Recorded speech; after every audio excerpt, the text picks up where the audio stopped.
Hello students, I Muhammad Bilal Bhatti welcome you all to the last lecture of motion and force. Surely this lecture will rectify and revamp your knowledge about the subject. हमारा जो chapter number 3 की theory का last lecture है उसमें आज के इस lecture में हम दो टॉपिक्स डिस्कस करेंगे। सबसे पहले रॉकेट प्रोपल्जन और उसके बाद बैलिस्टिक मिसाइल या बैलिस्टिक मिसाइल, दोनों वर्ड्स यूज़ किए जाते हैं। तो आइए स्टार्ट करते हैं रॉकेट प्रोपल्जन से। तो सबसे पहले तो स्टूडेंट्स याद रख लें, प्रोपल्जन का लफ्ज़ी मतलब होता है धकेलना यानी धक्का लगाना।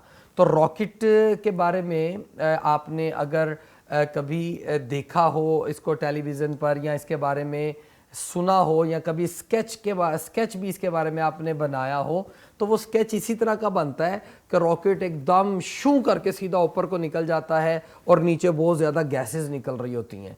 तो बिल्कुल अगर आपका स्केच ऐसा था तो वो स्केच ठीक था कि रॉकेट मूव करता है अपवर्ड डायरेक्शन में by ejecting high pressure gases from its rear यानी बॉटम, अपनी रियर से हाई प्रेशर गैसेस को इजेक्ट करता है। उन गैसेस के मोमेंटम की डायरेक्शन डाउनवर्ड होती है और रॉकेट इसके रिएक्शन के तौर पर अपवर्ड जाता है। तो ये दो बड़े इंपॉर्टेंट एमसीक्यू मैंने आपसे शेयर किए हैं। दो बातें रॉकेट प्रोपल्जन में नहीं भूलनी। पहली कि इसमें law of conservation of linear momentum apply होता है और दूसरी न्यूटन का थर्ड लॉ अप्लाई होता है। मजीद आपको मैं बताता चलूँ, ये दोनों टॉपिक्स थ्योरेटिकल हैं, रॉकेट प्रोपल्जन और बैलिस्टिक मिसाइल, और दोनों को जो एग्जाम पॉइंट ऑफ व्यू से आपने याद रखना है वो सिर्फ फॉर एमसीक्यूज और शॉर्ट क्वेश्चंस याद रखना है। इन दोनों टॉपिक्स में से एग्जाम में या तो एमसीक्यू आता है या शॉर्ट क्वेश्चन पूछा जाता है। ज़्यादा चांस एमसीक्यू का होता है। जो शॉर्ट क्वेश्चन है वो एक बैलिस्टिक मिसाइल में एक्सरसाइज का शॉर्ट क्वेश्चन है, वो ही ज़्यादातर पूछा जाता है। लेकिन ये दोनों टॉपिक्स एमसीक्यूज़ के एतबार से बहुत ज़्यादा इंपॉर्टेंट हैं। तो पहला पॉइंट लिखा हुआ है जी, rockets move by expelling burning gas through engines at their rear. तो रियर का मैंने आपको मतलब बता दिया बॉटम, और प्रोपल्जन का मैंने आपको मतलब बता दिया धक्का लगाना या धकेलना। और रियर मतलब बॉटम, आप याद रख लें जैसे गाड़ी के अंदर रियर मिरर होता है जो बैक साइड ऑफ कार दिखाता है। इसके बाद स्टूडेंट्स जो अगला पॉइंट है, की पॉइंट याद रखने वाला, जो इग्निटेड फ्यूल होता है it turns to a high pressure gas which is expelled by extremely high velocity from the rocket engine. ये पॉइंट मैंने अभी आपको बता दिया था। और इसके बाद वाला point, the ignited fuel turns to a high pressure gas, ये भी मैं बता चुका हूं, which is expelled by extremely high velocity from the rocket engines.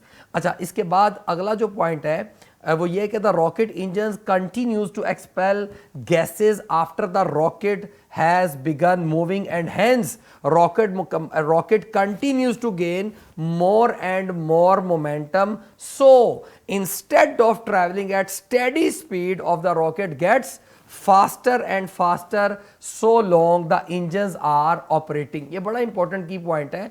Apparently it looks के सर जब गैसेस निकलना शुरू हो जाएंगी तो रॉकेट शुरू में तो तेज होगा, हो सकता है ऊपर जाके स्लो हो जाए।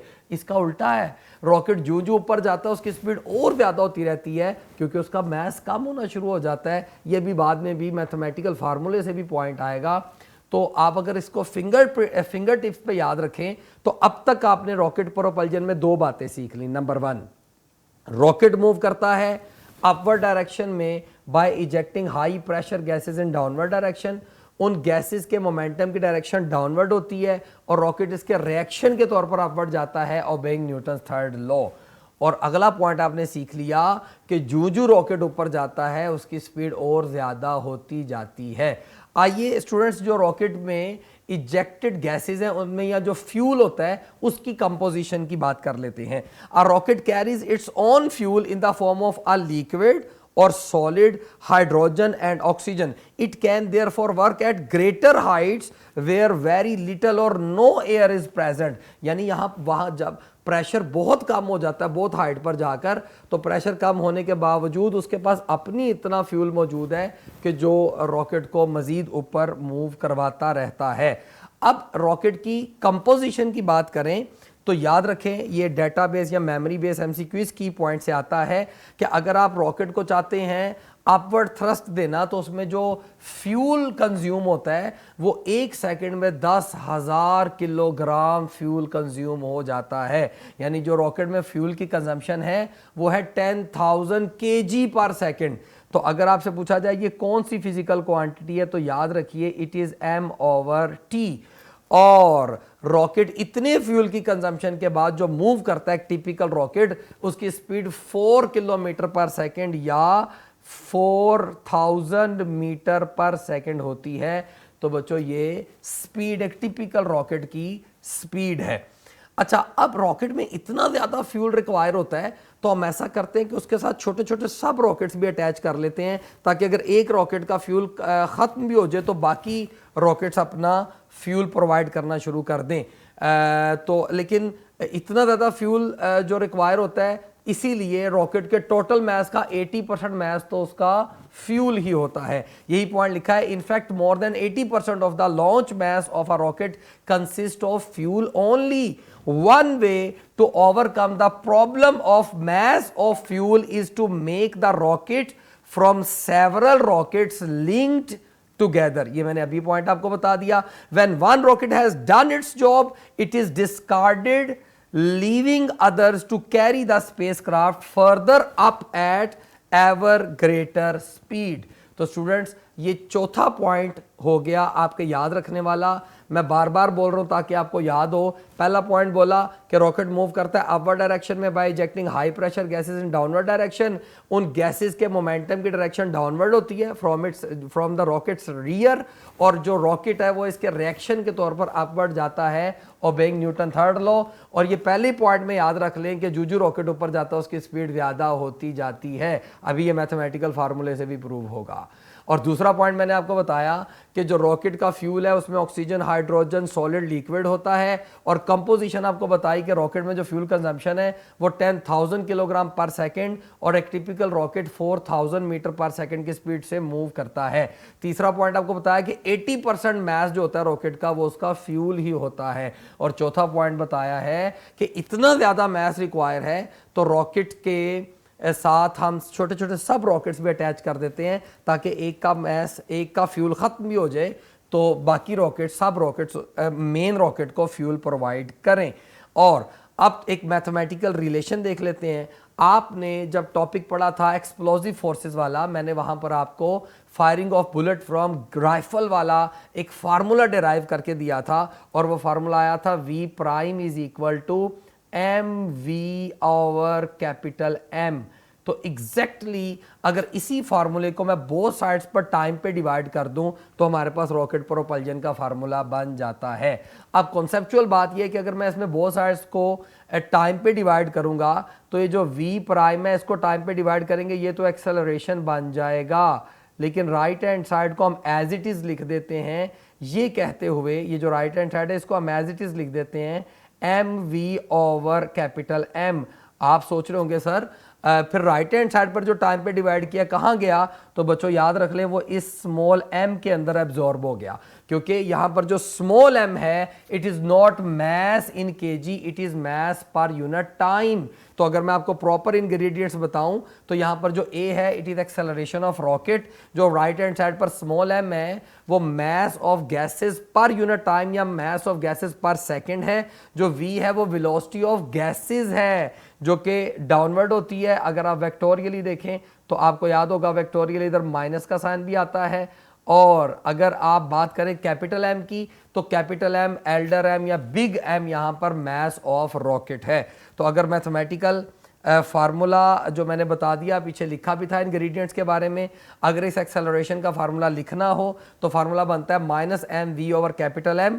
और इंग्रेडिएंट्स बता चुका हूं, यहां पर माइनस साइन बताता है कि जो वेलोसिटी है जो कि गैसेस की वेलोसिटी है वो डाउनवर्ड अगर है तो जो एक्सेलरेशन है वो ऑपोजिट डायरेक्शन यानी एक्सेलरेशन ऑफ रॉकेट अपवर्ड है। और आखिरी बात रॉकेट प्रोपल्जन में याद रखने वाली वो ये कि जैसे जैसे रॉकेट ऊपर जाएगा ये जो डिनोमिनेटर में बिग एम है ये डिक्रीज होता जाएगा क्योंकि फ्यूल कंज्यूम हो रहा है, तो जो एक्सेलरेशन ए है वो ग्रेजुअली इंक्रीज करेगा। यही वजह थी कि जूं रॉकेट ऊपर जाता है एक्सेलरेशन बढ़ता जाता है, ये एम कम होगा तो जो एक्सेलरेशन है वो ज्यादा होगा। और आखिरी पॉइंट यही लिखा हुआ है, where M is the mass of the rocket when the fuel in the rocket is burned and ejected the mass M of rocket decreases and hence the acceleration increases.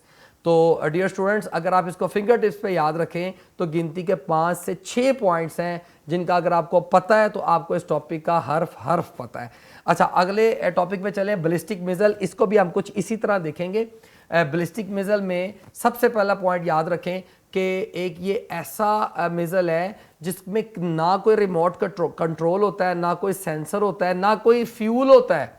तो ऐसा मिसाइल जो unpowered हो और unguided हो, ना कोई sensor लगा हो यानी अनगाइडेड, और ना ही कोई फ्यूल हम उसको प्रोवाइड करें यानी अनपावर्ड, ऐसे रॉकेट, ऐसे मिसाइल को बैलिस्टिक मिसाइल कहा जाता है। तो हम डिफाइन करते हैं, an unpowered and unguided missile is called ballistic missile, और वो जिस पैराबोलिक पाथ को फॉलो करता है उसको बैलिस्टिक ट्रेजेक्ट्री कहा जाता है। तो हम डिफाइन करते हैं, an unpowered and unguided missile is called ballistic missile, the path followed by it is called ballistic trajectory. अगले पॉइंट की तरफ चलें तो याद रखें, जो बैलिस्टिक मिसाइल है ये दो मोशंस की सुपरपोजिशन से मूव करता है, because it is just like projectile motion. वो कौन सी दो मोशंस होती हैं? एक हॉरिजॉन्टल और एक वर्टिकल। हॉरिजॉन्टल मोशन कहती है प्रोजेक्टाइल को या मिसाइल को आगे जाओ, और वर्टिकल मोशन उसको ऊपर ले जाती है और फिर नीचे लेकर आती है। तो जैसा कि आपने प्रोजेक्टाइल मोशन में पढ़ा है, horizontal component of velocity remains constant और vertical component of velocity throughout बदल रहा होता है। तो ये दोनों वेलोसिटीज एक दूसरे से कंप्लीटली इंडिपेंडेंट होती हैं। ये पॉइंट भी आपको मैं प्रोजेक्टाइल मोशन पढ़ाते हुए डिटेल में पढ़ा चुका हूं। तो यही खूबी बैलिस्टिक मिसाइल में है कि ये दो मोशंस की सुपरपोजिशन पर मूव करता है, हॉरिजॉन्टल और वर्टिकल, और दोनों एक दूसरे से इंडिपेंडेंट होती हैं। अब अगला पॉइंट याद रखें कि अगर किसी बैलिस्टिक मिसाइल को शॉर्ट रेंज पर फेंका जाए तो जो इसकी ट्रेजेक्ट्री होती है वो पैराबोलिक होती है, जबकि अगर इसको लॉन्ग रेंज पर फेंका जाए तो आपको पता है लॉन्ग रेंज में जो अर्थ है वो खुद एलिप्टिकल है, तो फिर जो इसकी ट्रेजेक्ट्री होती है हम उसको बोलते हैं कि वो भी एलिप्टिकल है। तो अगला की पॉइंट है एमसीक्यू के लिए, for short ranges and flat earth approximation the trajectory is parabolic but the dragless ballistic trajectory for spherical earth, अगर फ्लैट अर्थ माने शॉर्ट रेंज के लिए तो ये पैराबोलिक है, लेकिन for spherical earth should actually be elliptical. तो ये एमसीक्यू के लिए पॉइंट था। अगर मैं दोबारा बोलूँ आप फिंगर टिप्स पे याद रखें, बैलिस्टिक मिसाइल अनपावर्ड और अनगाइडेड होता है और इसकी ट्रेजेक्ट्री को बैलिस्टिक ट्रेजेक्ट्री बोलते हैं। दूसरा पॉइंट, ये दो मोशंस की सुपरपोजिशन पर मूव करता है, हॉरिजॉन्टल वर्टिकल, और दोनों इंडिपेंडेंट होती हैं। और तीसरा पॉइंट आपने अभी सीखा कि बैलिस्टिक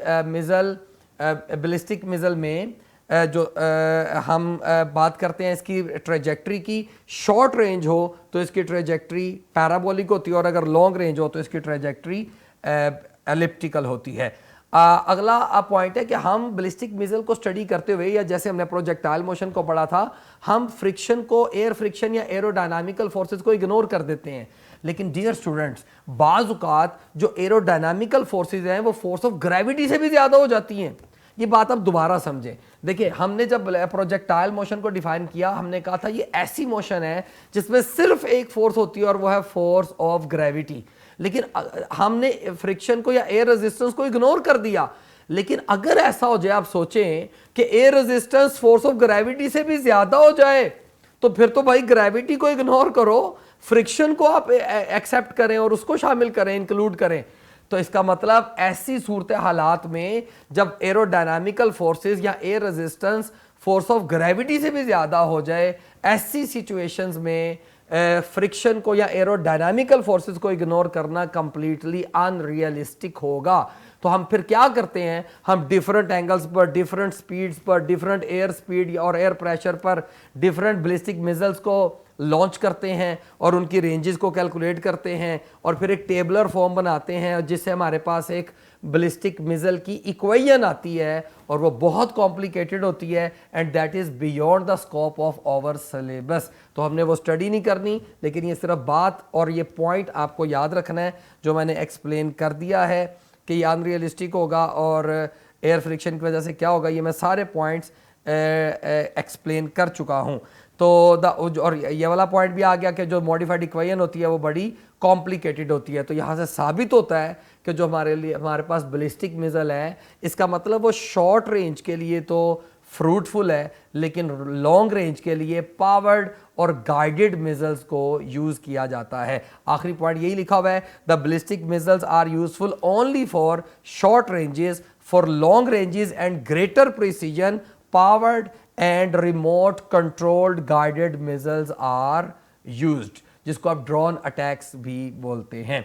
तो डियर स्टूडेंट्स, अगर मैं दोनों थ्योरेटिकल टॉपिक्स थे आप सुनने में, क्योंकि आपको ये याद करना पड़ेगा, एमसीक्यूज के लिए थोड़ी सी उलझन हो सकती है, मैं दोबारा दोनों को रिवाइज कर देता हूँ। 5 पॉइंट्स आप याद रख लें कि रॉकेट प्रोपल्जन के हैं और 5 ही पॉइंट्स आप फिंगर टिप्स के ऊपर बना लें बैलिस्टिक मिसाइल के। रॉकेट प्रोपल्जन के पहला मैं तेज़ी से बोलता हूं क्योंकि इतनी दफ़ा बोल दिया, आपको याद हो गया होगा कि रॉकेट मूव करता है अपवर्ड डायरेक्शन में by ejecting high pressure gases in downward direction. तो उन गैसेज के मोमेंटम की डायरेक्शन डाउनवर्ड होती है, रिएक्शन के तौर पर रॉकेट अपवर्ड जाता है ओबेइंग न्यूटन थर्ड लॉ, और जो रॉकेट ऊपर जाता है उसकी स्पीड बढ़ती जाती है। दूसरा पॉइंट, रॉकेट का जो फ्यूल होता है उसमें लिक्विड, सॉलिड, हाइड्रोजन और ऑक्सीजन होती है।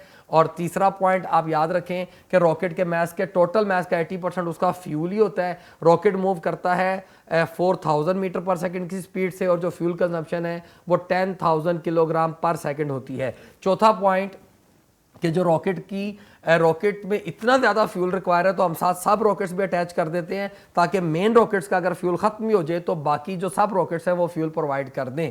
और पांचवा और आखिरी पॉइंट कि जो रॉकेट की इक्वेशन है उसमें एक्सेलरेशन इक्वल होता है -mv ओवर कैपिटल एम।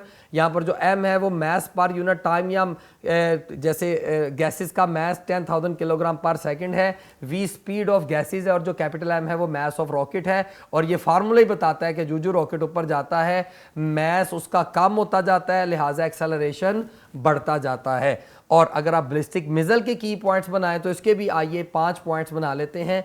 पहला कि ये अनपावर्ड और अनगाइडेड मिसाइल होता है और इसकी जो ट्रेजेक्ट्री है उसको बैलिस्टिक ट्रेजेक्ट्री बोलते हैं।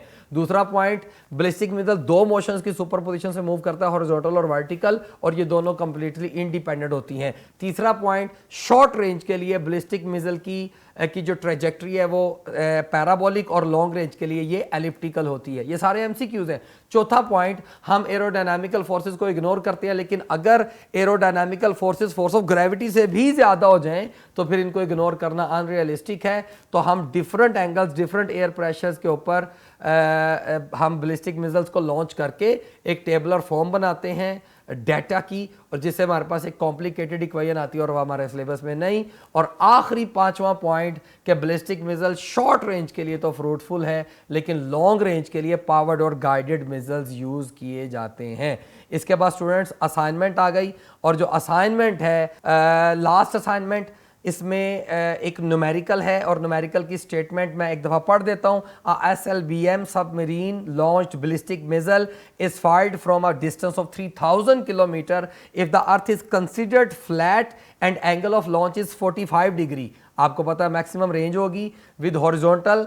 Find the velocity with which the missile is fired and the time taken by SLBM to hit the target. तो स्टूडेंट्स ये छोटा सा न्यूमेरिकल है और मैं आपको एक हिंट देता चलूँ, ये आपकी टेक्स्ट बुक में से ही न्यूमेरिकल है, आपने इसे ढूंढ लेना है। ये एग्जाम्पल है या एक्सरसाइज का न्यूमेरिकल है। तो बच्चों ये लास्ट असाइनमेंट, इंशाल्लाह आपके बाद से जो लेक्चर शुरू होंगे उसमें मैं ये असाइनमेंट सी सॉल्व करूंगा। तो आज मैं इसको यहीं पर कंक्लूड करता हूं। इंशाल्लाह जो नेक्स्ट लेक्चर होगा उसमें हम डिस्टेंस डिस्प्लेसमेंट वाले टॉपिक में, जो हमने डिस्प्लेसमेंट सबसे पहला टॉपिक जो पढ़ा था इस चैप्टर नंबर 3 का डिस्टेंस डिस्प्लेसमेंट, उसमें जो असाइनमेंट दी थी मैं वो भी सॉल्व करूंगा, वेलोसिटी वाली भी, एक्सेलरेशन वाली भी। कोशिश करेंगे कि अब हम हर लेक्चर में कम से कम 3 या 4 असाइनमेंट्स जो मैंने आपको करने को दी थी वो मैं करूं, ताकि आप कंपेयर कर सकें। अगर तो आपका आंसर करेक्ट था तो आपकी हौसला अफजाई होगी, अगर वो करेक्ट नहीं था तो आप सीख पाएंगे कि इसको ऐसे नहीं ऐसे करना था। दोनों ही सूरतों में आपका फ़ायदा है। तो कल तक और नेक्स्ट लेक्चर तक के लिए अल्लाह निगहबान।